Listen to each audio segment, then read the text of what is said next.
자, 7장은 새로운 소자에 대해서 정의를 하고 그 소자가 갖고 있는 성질에 대해서 설명을 하는 겁니다. 지금까지 우리가 배웠던 회로 소자는 전압원, 전류원 해서 전원이 있었고 그 다음에 저항이 있었습니다. 그리고 한 번도 안 배웠죠, 그죠? 그까지 있었고 지금은 이제 두 개 더 비우게 됩니다. 캐패시터하고 인덕터. 근데 여러분, 여러 학생들이 그냥 캐패시터 그러면 캐패시터는 흐르는 전류하고 전압하고 관계시 그거부터 출발을 하는데 그렇게 되면 나중에 여러분들이 회사에 가서 실전을 딱 만나게 되면요 조금 황당해집니다. 왜냐하면은 캐패시터라고 딱 나오는 게 아니고 제품에서 얘기를 해야 되는 거니까 제품 내에 회로도가 있어 갖고 들어가는 거는 캐패시터가 실제 달리는 겁니다. 그런데 꾸미다 보면은 자기도 원하지 않고 누구도 원하지 않는 기생 캐패시터라는 게 생겨버려. 그러니까 치 같은 데서 많이 생기는 건데 그 생기는 그 C 값을 자기가 유도를 해서 회로 해석할 때 적용을 해야 됩니다. 그렇기 때문에 캐패시터가 과연 무엇인지부터 본질적으로 알고 들어가야 돼.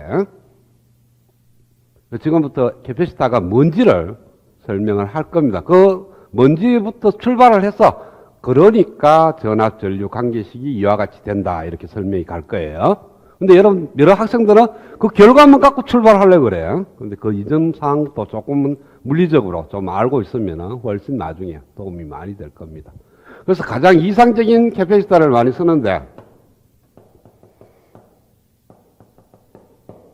이런 모양이 아니더라도 캐패시터는 존재합니다. 그런데 가장 우리가 이해하기 쉽게 생각하기 위해서 이상적인 모양으로 생각을 하는 거예요. 이와 같이 위에 있는 메탈이라는 판하고 아래에 메탈 판하고 두 개가 마주보고 있는 상태에서 외부에서 윗판하고 아래판에다가 차지를 공급을 하는 거예요.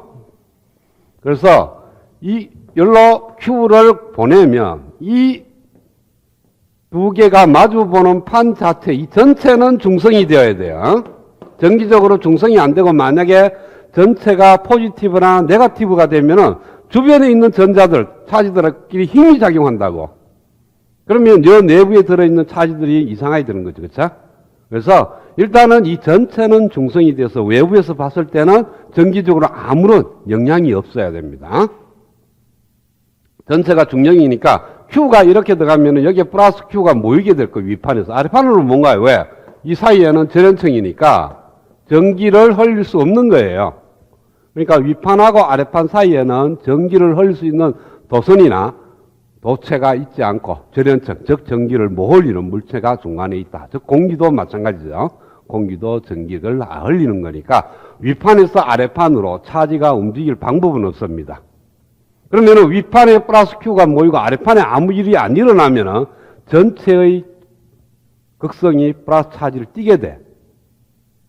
그렇죠? 그러면은 이 전체가 중성이 되기 위해서는 위에 플러스 Q가 모이면은 반드시 아래판에는 마이너스 Q가 모여줘야 돼. 그래서 상쇄가 되어야 된다고. 그러면은 여기가 마이너스 Q가 모일라 그러면은 Q만한 차지는 빠져나가야 되겠죠. 그렇죠? 그래? 자, 우리가 저항하고 비교를 한번 해볼까요? 저항도 역시 차지가 움직이는 거니까 플러스 Q가 이렇게 흘러 들어옵니다. 그러고 그 Q가 흘러나가. 그렇죠? 그래서 이걸 네모 박스로 보고 얘도 네모 박스로 보면 어떻게 보기엔 똑같이 보일 거예요. Q가 들어와서 Q가 흘러나가는 거니까. 네모 아래는 어떠한 일이 벌어지는지는 몰라. 블랙박스니까. 그렇게 보면 왜 밖에서만 본다면 얘하고는 같은 의미가 될 겁니다. Q가 들어가서 Q가 나올 거니까. 그런데 안에 들다 보면 얘하고는 본질적으로 달라요. 얘는 Q가 흘러 들어갔지만 그 Q가 밖으로 나오는 건 아니고 윗판에 모입니다. 모이게 되고 그 밑판에 모이는 것을 중성화시키기 위해서 아래판에서 Q가 빠져나가는 거예요. 밀려서 가는 거지. 이거는 Q가 흘러들어서 그 Q가 나가는 거예요. 그냥. 의미가 다르죠. 그렇죠? 밖에서 보면 똑같지만은 안에 들다 보게 되면 저항은 그냥 쭉 흘러가는 거고 캐패시터는 윗판에 모이고 그 모이는 Q 때문에 아래판에서 밀려서 나가게 되는 그런 모양이 되는 겁니다. 그러면은 윗판에 플러스 Q가 모여 있고 아래판에 마이너스 Q가 모여 있으면 여기에는 어떤 차지가 딱 있으면은 그 차지는 힘을 받게 됩니다. 힘 F를.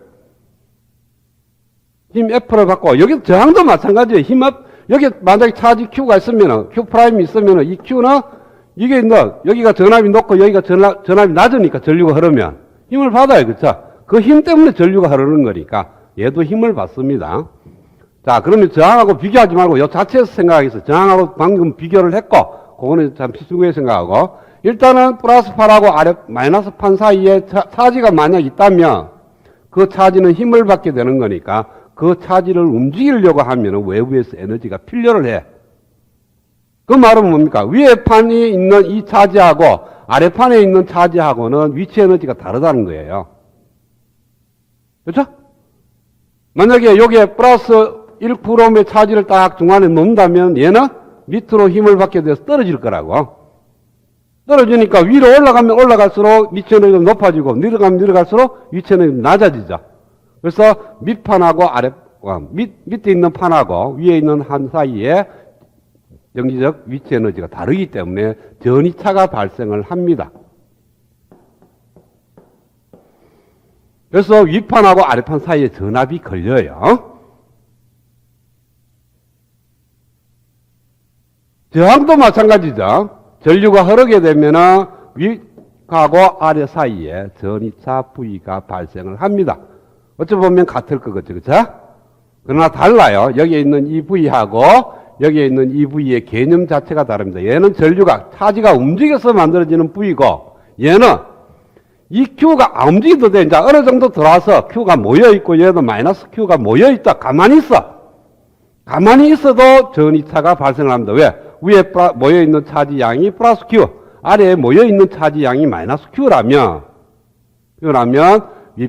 밑판하고 윗판 사이에 전이차 V는 발생을 할 거니까. 왜? 이 사이에 차지가 있으면 힘을 받으니까. 그러나 여기는 이 Q가 고정되지를 않습니다. 지나가 버려. 그래, 가만히 있어. 만약에 움직이는 차지가 없다면 여기는 제로가 되죠. 맞아요? 저항의 전류가, 움직이는 차지가 없다는 것은 전류가 제로라는 뜻이에요. 전류가 제로면은 저항에는 전압이 안 걸리지만, 여기 흐르는 전류는 제로라는 뜻은 이렇게 흘러가는 차지가 없다는 거니까 윗판에 모여있는 차지의 변화량이 없어요. 없지만은 차지가 없는 건 아니거든요. Q만한 차지는 모여 있습니다. 지금 현재 상태. 그 모여있는 차지양 Q하고 그것 때문에 밀려서 나가는 차지 때문에 밑판에는 마이너스 Q가 모이게 되고, 그래서 블랙박스 안에는 플러스 Q도 있고 마이너스 Q도 있는데 그 플러스 Q와 마이너스 Q에 의해서 전이차 V가 발생하고, 여기에 모여있는 차지가 많으면 많을수록 전이차도 많아집니다. 왜? 여기가 플러스 Q가 크면 클수록 요 1쿠럼에 작용하는 힘이 강할 거라고. 그렇죠? 힘 F는 Q1하고 Q2의 곱에 비례하는 거니까 여기에 모여있는 이 Q의 크기가 양이 많으면 많을수록 여기에 있는 1쿠럼의 차지가 받는 힘은 커집니다. 크면 밑판에서 윗판으로 옮기는데 필요한 에너지가 많아져야 되죠. 많은 힘이 들어가야 올라갈 거 아니야. 그래서 전이차는 올라갑니다. 그래서 Q와 윗판에 모여있는 전이차하고 윗판과 아래판 사이에 걸리는 전압 V는 비례관계가 있고, 이 비례관계의 비례상수를 C라고 둡니다. 이때 이 C를 갖다가 우리는 캐패시턴스라고 얘기를 해요. 자, 저항에서는 차지가 지나가는 거고요. 캐패시터는 차지가 모이는 겁니다. 차이점이에요. 저항은 지나가야 되고 캐패시터는 절대 지나가지는 않습니다. 윗판에 모이고 그 모인 차지 때문에 아랫판에서 차지가 밀려 나가는 거지. 그래서 밖에서 보면 저항처럼 보이지만은 실질적으로 안에서 들다 보면은 그렇지가 않다. 그리고 모여 있는 이 차지하고 두 판 사이에 걸리는 전압 V하고는 비례 관계가 있고, 그 비례 관계의 비례 상수를 우리는 C라고 두는 겁니다. 그래서 그걸 갖다가 우리는 캐패시턴스라고 얘기합니다. 그 다음에 심볼은 저 윗판하고 아래판의 모양 그대로 써서 라인 두 개를 꺼서 이렇게 만듭니다. 단위가 패러드입니다. F라고 적습니다. 근데 보통 패러드는 엄청나게 큰 캐패시터 용량이에요. 보통 우리가 쓰는 것이 주로 마이크로 패러드도 큰 겁니다. 그러니까 페럿에다가 10의 마이너스 6성을 곱한 것도 큰 캐패시터예요. 페럿에서는 주로 많이 들어가는 것이 나노 페럿 정도가 많이 들어가고요. 자, 그 다음에 여기 흐르는 전류 I를 생각을 해보겠습니다. 어떤 도선을 통해서 흘러가는 전류 I는 지나가는 여기에 모여있는 차지 Q가 사실은 이 라인을 지나가지 않고는 갈 수가 없어요. 그렇죠? 이 라인을 안 지나고 여기 모일 수는 없는 거니까 이 Q라는 것은 이 라인을 지나간 차지의 누계 합계입니다. 이 전류의 정의는 뭡니까? 그 누계, 지나간 전류를 갖다가, 전하를 갖다가 미분하게 되면은 전류가 될 거예요. 그렇죠? 그래서 I는 dt분의 dq가 됩니다. 지나간 차지의 미분치가 전류. 이게 정의, 전류의 정의입니다. 이것이. 그 다음에 q 대신에 얘를 엮는 거예요. 그러면은 dt분의 d, c 곱하기 v. c라는 것은 물질적으로 어떤 양이니까 상수예요. 그래서 앞으로 빠져나오고 dt분의 d, vt. 이와 같이 흐르는 전류는 캐패시터 양단에 걸리는 전하 V와 관계식이 미분식으로 표현된다. 그래서 C가 이렇게 있으면 C에 흐르는 전류하고 C에 걸리는 전압하고 관계식이 이렇게 만들어지는, 얘가 캐패시터의 특성식입니다.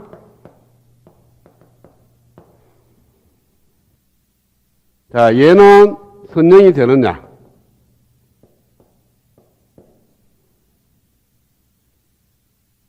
선형이 뭡니까? 첫 번째, 비례성. fx는, fax는 a 곱하기 fx. 자, 어떤 vt가 있는데 여기에다가 a, b만큼 곱했을 때 나오는 전류 i't는 vt를 였을 때 만들어지는 전류 it가 있다면 얘는 ait가 되면은 비례성을 만족하는 겁니다. 비례성이라는 거예요. 어떤 입력 전압, x가 입력이라면 그 입력을 갖다가 a, b 증가시키면은 출력도 a, b가 늘어난다는 뜻이거든요. 그러니까 입력이 vt고 출력이 it라고 둔다면 vt를 a, b만큼 하면 그러는 전류도 a, b만큼 늘어난다는 거예요. 안 했을 때보다는. 그러면은 it는 c의 dt분의 dvt니까 it 프라임은 뭐가 됩니까? vt 대신에 avt를 엮는 거잖아요. 그렇죠? 그래서 c 곱하기 dt분의 d avt. a는 앞으로 나오죠, 미분은. 그래서 a 곱하기 c 곱하기 dt분의 dvt. 얘가 뭐냐 하면은 바로 it라는 거죠. 그래서 입력을 ab 하면은 출력도 ab 늘어나니까 이 식은 비례성을 만족하는구나. 그 다음에 중첩성은 f의 x 플러스 y는 fx 플러스 fy가 됩니다. v1t를 였을 때 만들어지는 출력이 i1t고 v2t를 였을 때 만들어지는 출력은 i2t라면 v1t 플러스 v2t를 여면은 i1 플러스 i2가 되면은 중첩성이 만족하는 거예요. 그렇죠? 그러면은 실질적으로 v1t를 여면은 i1t는 c의 dt분의 dv1t. 그 다음에 i2t는 c의 dt분의 dv2t. i1t 플러스 i2t는 얘 두 개 더하면 되는 거니까 c의 dt분의 dv1t 플러스 c의 dt분의 dv2t. 이건 뭐와 같아요? c의 dt분의 d의 v1t 플러스 v2t하고 같죠? 그래서 두 개 합해서 이으면은 각각의 이었는 거에 합과 같다. 그래서 캐패시터도 선형성을 만족하는구나. 선형소자는 거죠. 그러니까 앞에서는 미분식이 안 들어갔을 때는 우리가 선형성이 뭐하고 매칭을 시킨다면 직선하고 매칭을 시켰습니다. 그쵸? 직선하고 매칭시킨데 이건 직선이 아니거든. 아니니까 선형이 안 될 것 같지만 실질적으로는 선형이 됩니다. 그래서 얘로 만들어지는 방정식을 나중에 선형 미분 방정식이라고 얘기를 해요. 자, 어떤 거냐 하면은 어떤 네모 박스가 있어. 그런데 여기에 차지가 흘러들어가면 플러스 Q가 흘러나가고 누계입니다. 누계로 생각을 해야 돼요. 지금 현재 지나가는 차지가 아니고 그동안 지나갔던 토탈 차지예요. 차지가 흘러들어가면 반드시 흘러나옵니다.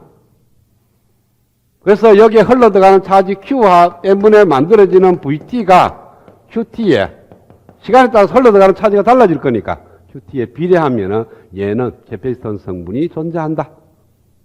자, 요 안에 모여있는 차지가 있는데 그 모여있는 차지들 때문에 전이차가 발생한다. 그러면은 바로 걔는 캐패시턴스 성분이 있는 겁니다. 캐패시턴스 성분이라는 것은 어떤 판 두 개가 이상적인 모양이지만 어떤 네모 블랙박스 안에 차지가 모여서 나타나는 전압이 생기면은 캐패시턴스 성분이 있다. 또 다른 말로 얘기해서 차지들의 저장소가 있으면은 차지의 저장소가 있으면은 캐패시턴스 성분이 있다라고 생각하면 돼요. 차지가 모이는 거니까. 그래서 이 세상에서 가장 큰 캐패시턴스가 하나 있습니다. 누군지 알아요? 바로 지구입니다. 여기에는 저장소가 워낙 많기 때문에 아무리 차지가 모여들어도 전이차는 안 생겨. 그러니까 전류가 아무리 흘러들어가도 이 지구에 전이는 변동이 없습니다. 그래서 절대적인 그라운드가 되는 거죠.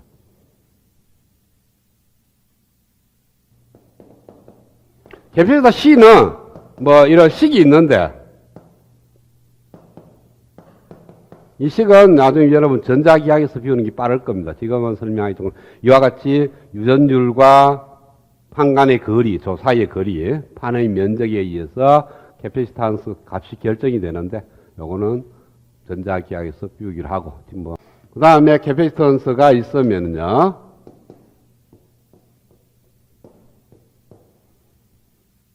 차지가 외부에서 차지가 들어왔다가 그 다음에 언젠가는 그 차지가 나가겠죠. 자, 예를 들어서 위에 Q가 모여있고 마이너스 Q가 모여있어요. 자, 윗판에 플러스 Q가 모여있고 아래판에 마이너스 Q가 모여있으니까 이 두 점 사이에는 C 곱하기 V만한 Q에서 C를 나누는 만큼 전압이 걸려있어. 전이차가 발생을 했어. 그죠? 그러면 여기다 저항을 달아. 저항을 달게 되면은 이 판하고 이 점보다는 이 점이 전압이 높으니까 저항으로 봐서는 ohm의 법칙에 의해서 전류가 흘러나가. 이 전류가 흐르면 이 전류를 누가 만들어줘요? 차지죠. 차지니까 여기에 있는 차지가 이렇게 빠져나갈 수밖에 없다는 거예요. 이 저항이 전류를 흘려주려고 그러면 언제까지 빠져나갑니까? 전이차가 제로 될 때까지 빠져나가는 거잖아. 그러면 빠져나가면서 그냥 나갑니까? 저항 아래에서 에너지 소모가 일어나죠. 저항에 전류가 흐르면 에너지가 발생을 하는 거예요.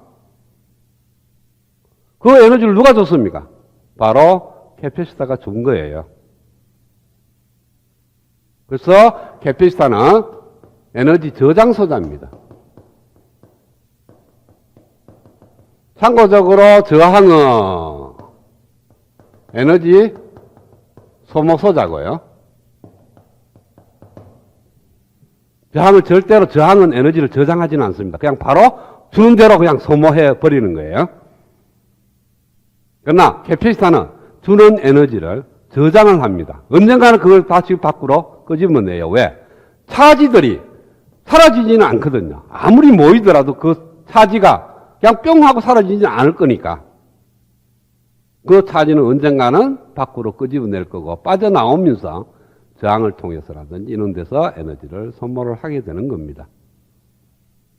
그래서 에너지 저장소자인데 그러면은 캐패시터가 얼마만한 에너지를 저장하는지를 지금부터 생각을 해보자는 거예요. 단순하게 물리적으로 한번 생각을 해봐요. 수식으로는 수학적으로 하면 물리적인 의미가 없어지니까 수학은 좀 따가고 물리적인 의미로 생각을 해보자는 거죠. 자, 윗판이 있고 아래판이 있어요. 처음에 둘 다 차지가 안 모여 있어. 여기서 전류를 흘리지 않았고 여기에 모여있는 차지 Q도 제로야. 그러면 이 둘 사이에 걸리는 전압 V는 제로가 되죠. 맞아요? 그러면은 요점하고 전위차가 같아. 같으면은 여기서 1g의 차지를 갖다가 이렇게 올리는데 필요한 에너지는 거의 제로입니다. 전위차가 없으니까 옮겨봐야 차지가 갖고 있는 위치 에너지 변동이 없다는 거죠. 그래서 처음에 Q1을 갖다가 Q가 제로에서 Q1으로 변화될 때까지는 에너지가 안 들어가요. 그래서 Q1이라는 차지가 이렇게 모여 있어. 그럼 밑에도 마이너스 Q1이 아주 미소양입니다. 자, Q1이 딱 옮겨가고 나면은 인자는 이 판에도 차지가 있고 아래 판에도 차지가 있으니까 전위차가 발생을 해요. 그러면 두 번째 델타 Q만큼 증가를 시키려고 그러면 얘네들은 에너지가 필요해요. 왜? 전위차가 생겼으니까. 그죠? 처음에는 전위차가 없으니까 차지를 옮기는데 에너지가 없다가 두 번째는 옮기는데 에너지가 필요를 합니다. 그 다음에 옮기려고 그러면 더 많은 에너지가 필요하죠. 왜? 옮겨져 있는 델타 Q가 다시 또 전위차를 또 만들 거니까. 처음에는 옮기는 데는 에너지가 안 필요하다. 가면 갈수록 에너지가 많이 필요합니다. 그렇죠? 이렇게 생각하면 돼요. 벽돌을 이렇게 쌓는데 처음에는 쌓기가 쉽다가 오면 갈수록 계속해서 어려워지죠. 에너지가 많이 들어갈 거니까. 처음에는 이렇게 쌓으면 되는데 이게 높아지면 뭐 해야 돼요? 사다리도 갖다 놓고 올리가 되고 계속 올려야 되잖아. 그런 의미입니다. 그래서 차지를 옮기는데 C가 갖고 있는 에너지가 여기에 인가되는 전압 V라고 해서 무조건 Q가 C 곱하기 V고 전위차가 V니까 얘네들이 갖고 있는 토탈 위치 에너지가 V 곱하기 Q가 W가 될 거니까. 자, 처음에 우리가 1장에서 설명할 때 뭐냐면 1g의 차지를 갖다가 1V 옮기는데 필요한 에너지가 1J이라 그랬어. 즉 옮기는 차지 Q와 전위차 V의 곱이 토탈 에너지니까 C에 모여있는 차지가 Q야. 그러면은 Q는 CV라는 관계를 만족을 해요. 그 다음에 여기에 있는 이 Q는 전위차가 V만큼 차지가 있으니까 여기에 있는 위치 에너지는 아래판에 있는 것보다는 V만한 줄의 에너지가 높으니까 토탈 에너지는 V 곱하기 Q가 돼서 CV 자성이 저장된 에너지인 것처럼 보이지만은 그게 아니라는 거예요. 이거는 결과적으로 얘기하는 거고 실질적으로 어떻게 됩니까? 맨 마지막에 올라가는 차지는 V만한 위치 에너지를 변동이 있지만 그전에는 V만한 위치 에너지가 아니죠. 처음에는 제로로부터 이렇게 출발해가 올라갈 거니까. 그래서 이거는 아니라는 걸 알 수가 있어요. 는 제로, 제일 낮은 전압에 전위차를 옮기는 차지가 필요하고 최종적으로는 제일 높은 전압에 대해서 차지를 옮기는 거죠. 그렇죠? 그러면은 평균적으로는 중간값을 갖다가 옮기는 것처럼 보이는 거예요. 그래서 이것이 최종값에 대한 저장 에너지만 여기서 2분의 1을 곱하면은 차지를 옮기는 데 필요한 토탈 에너지가 되는 겁니다. 이거는 우리가 추론할 수 있는 거예요. 자, 그러면 이렇게 되는지를 이제 수학적으로 얘기를 해보겠습니다. 자, 이와 같은 전원에다가 C를 달았습니다. 달아서 C에 차지를 옮기는데 C 위에 모여있는 차지 양이 Q고 아래판에 모여있는 차지 양은 마이너스 Q. 요 두 점 사이에 걸리는 전압은 V. 흘러 들어가는 전류는 I라고 두겠어요. 그러면 우리가 할 수 있는 시간은 I는 C에 dt분의 dv가 될 거고 q는 모여있는 차지양은 cv가 되고 그렇죠? 만약에 vt가 제로면 c에 저장된 에너지 wc입니다.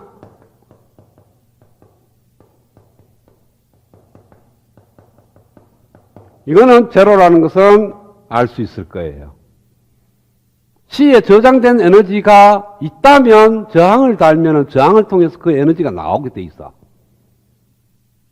그렇죠? C가 있는데 여기에 전위차 V가 제로가 아니면 여기다가 내가 저항을 이렇게 달아. 그러면 전류가 흐릅니다. 그러면 저항에서 에너지 소모가 일어나죠. 일어나는 것은 얘가 저장된 에너지가 있기 때문에 빠져나오면서 소모를 했다고. 그런데 V가 제로면 저항이 전류가 안 흐릅니다. 전위차가 제로인데. 그러니까 안 나온다는 거죠, 에너지가. 에너지가 안 나온다는 것은 저장된 에너지가 제로라는 뜻이에요.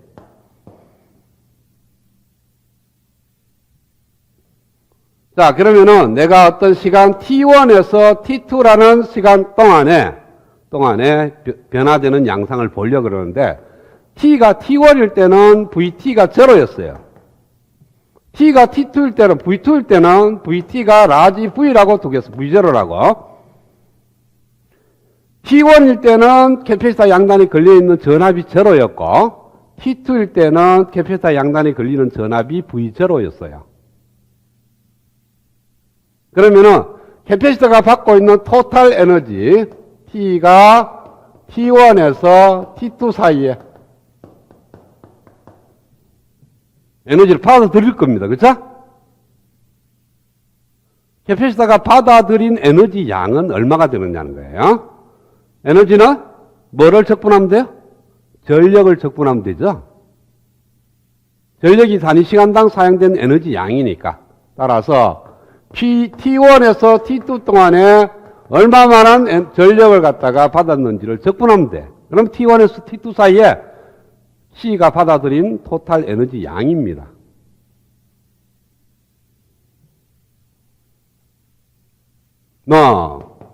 T1에서 T2 사이에 PT가 뭐냐 하면은 C에 걸리는 전압과 C에 흐르는 전류의 곱입니다. 그렇죠? 전력은 전압 곱하기 전류니까.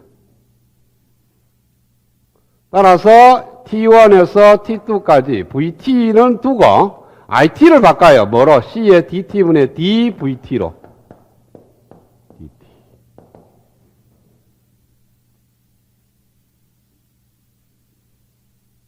자, 이거는 부분적분하는 겁니다. 얘하고 C는 앞으로 빠져나오고요. 얘하고 미분한 값 두 개의 곱을 적분하는 거니까 부분적분하면 뭐 돼요? 얘는 VT는 그냥 나오고, 그 다음 얘는 적분해가 나오죠? DT분의 DVT를 적분하면 VT죠?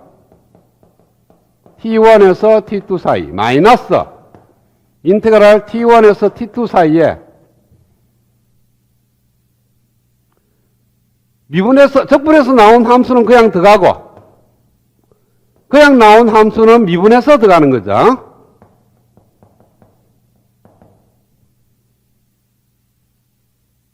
맞아? 자, 얘가 뭡니까? 원래도 출발했던 것 같아. 얘가 WC죠. 그래서 WC는 얘가 얼마냐면은 VT의 자성이에요. T가 T2일 때 VT는 라지 V0라 그랬죠. 그래서 CV0의 자성 마이너스 T1을 넣으면 T1일 때는 VT가 제로라 그랬으니까 뺄 거 없어요. 그쵸? 마이너스 얘가 뭡니까? 바로 WC죠. 그래서 WC를 넣으니까 EWC가 돼. 그래서 WC는 2분의 1 C V0의 자성. 현재 전압이 V0로 저장되어 있다면, V0가 있다면 그 V0의 제곱에다가 C를 곱하고 나누기 2를 하면은 C가 갖고 있는 토탈 에너지가 되는 겁니다.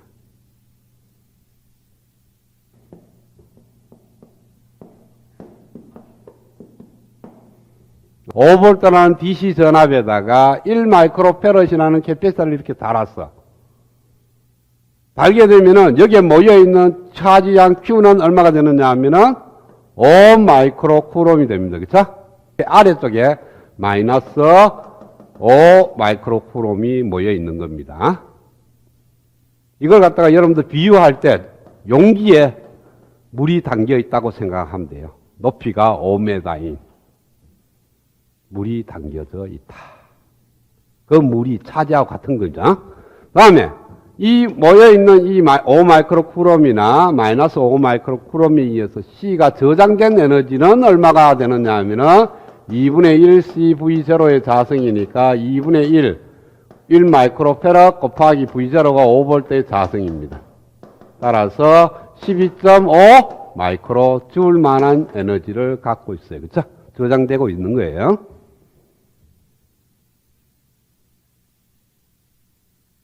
C 양단에 걸리는 전압 알고 C 값 알면 모여있는 차지 양 알 수가 있고 C에 저장된 에너지 값을 알 수가 있는 겁니다.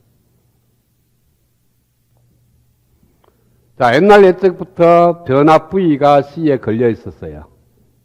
그리고 T가 저런 순간에 얘는 열리고 얘가 닫히면은 C에 저장된 에너지 차지들이 R을 통해서 빠져나가면서 R에서 에너지가 소모가 일어난다는 그런 뜻이에요. 그렇죠?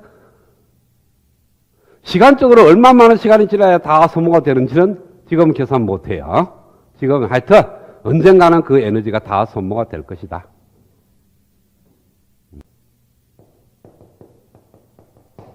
자, C가 있는데 C 양단에 걸리는 전압이 VT고 얘가 1마이크로페럿이고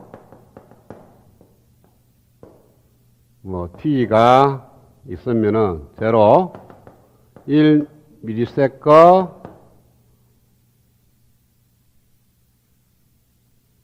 2ms 1V IT는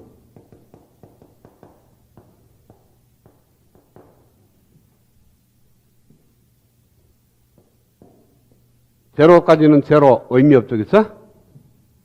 전압이 변화가 없으니까 전류가 당연히 안 흐르는 거고 캐패시터는 전류가 흐르면 전압의 변화가 일어납니다. 자, 그 다음에 제로에서 1ms까지는 얘 기울기를 T는 C의 dt분의 dvt니까 vt의 기울기가 뭡니까? 1ms분의 1V니까 10의 3승이 될 거예요. 그렇죠?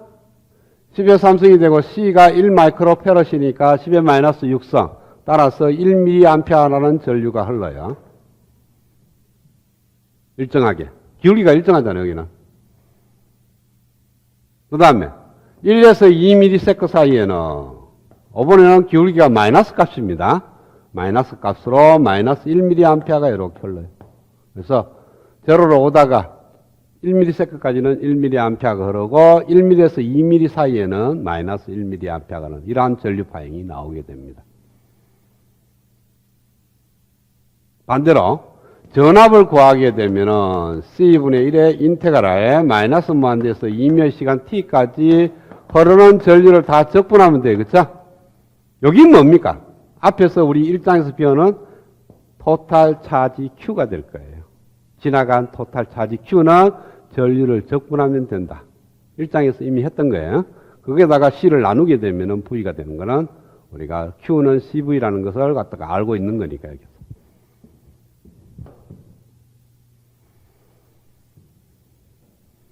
캐패시턴스가 C가 있으면은 특성식은 제일 중요한 거예요. 회로 풀 때 쓰는 식입니다. C에 흐르는 전류를 IT라고 두고요. C에 걸리는 전압을 VT라고 뒀을 때 IT는 C의 DT분의 dVT가 되는 겁니다. 이게 제일 중요한 수식이에요. 그 다음에 C에 저장된 저장 에너지 WC는 2분의 1 C 현재의 V 전압값이 얼마냐에 의해서 결정이 된다.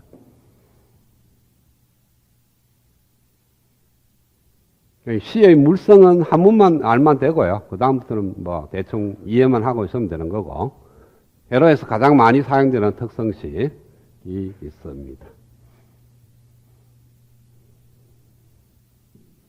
자, 그 다음에 이 식에서 이제 파생되는 게 뭐냐 하는 거예요.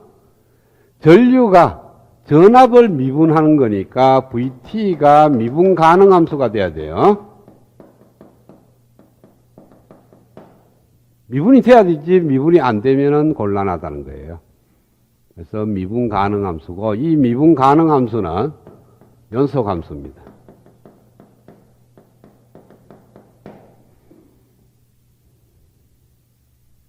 그러니까 전압은 캐패시터에 걸리는 전압은 순간적으로 팍 변할 수가 없다는 거예요. 즉 UT처럼 어떻게 1V로 가다가 T-0 저런 순간에 5V로 확 뛸 수는 없다는 거예요. 그래서 C에 충전된 전압, C에 걸리는 전압은 연속 함수가 되어야 됩니다. 그것이 난주 여러분 해로 풀 때 뭐냐 하면은 상태가 딱 변환될 때 변환되기 이전과 이후에 값이 하나 변화되지 않고 넘어오는 것이 있는데 바로 C 양단이 걸리는 전압을 갖고 오는 거예요. 바운더리 컨디션을 이용할 때 많이 쓰는 겁니다. 미분 가능함수를 쓰는 게 아니고 바로 연속함수를 많이 씁니다. 그래서 VC에 걸리는 전압 어떤 시간 T가 저로보다 적을 때하고 T가 저로보다 큰 영역하고 같아진다. 전압 변동이 일어나지는 않는다는 거예요. 이것이 연속함수의 의미입니다. 연속함수라는 것은 자극한, 우극한 그때의 함수값이 같을 때 연속함수죠. 그렇죠?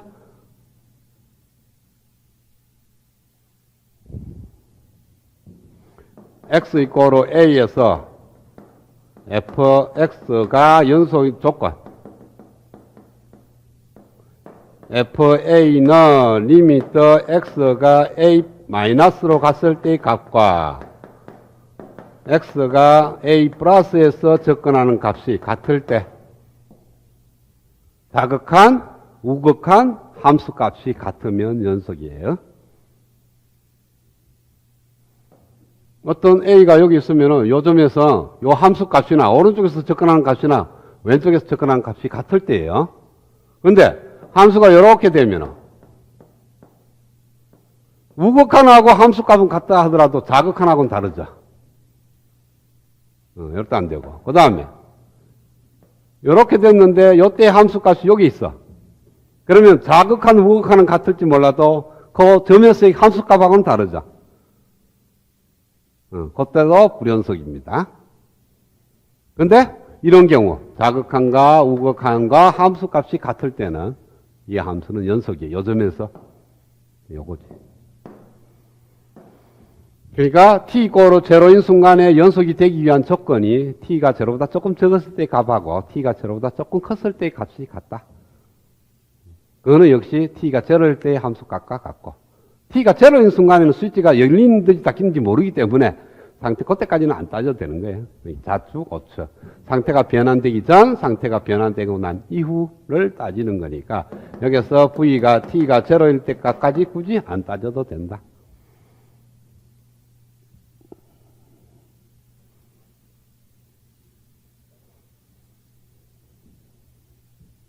그 다음에 VT가 DC면 캐피시터에 충전된 전압이 DC라는 것은 시간의 함수가 아니면 IT는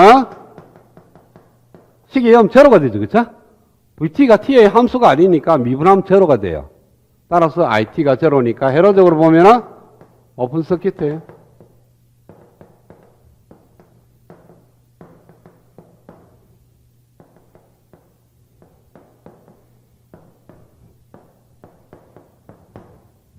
자, 전압이 있는데도 DC 전압, 흐르는 전류도 DC 전류 이렇게 됐을 때 C 양단 여기 흐르는 전류 IT는 전류가 안 흐른다는 뜻이에요. 안 흘러서 얘를 오픈 서킷으로 봐도 회로는 달라지지 않는다. 항상 그렇죠? 회로에서 라인이 있는데 브랜치가 있는데 그 브랜치에 흐르는 전류가 저러면 끊어도 된다. 그래서 이걸 끊고 해석을 해도 된다는 거예요.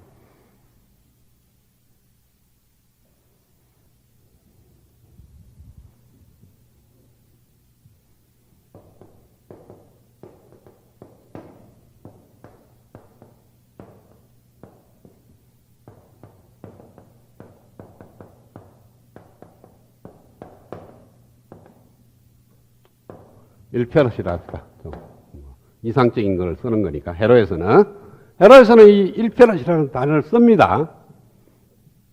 실제로는 없지만 회로 이론에서는 이상적인 거로 쓰는 거니까 일페럿이라는. 이때 C의 저장 에너지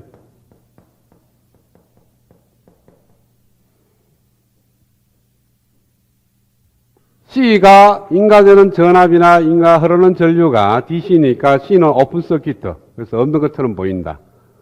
그러고 나서 문제를 풀면 5V에 의해서 여기 나타나는 전압은 2V, 2A에 의해서 나타나는 전류는 계산이 좀 어렵네. 5분의 6, 2, 5분의 12V.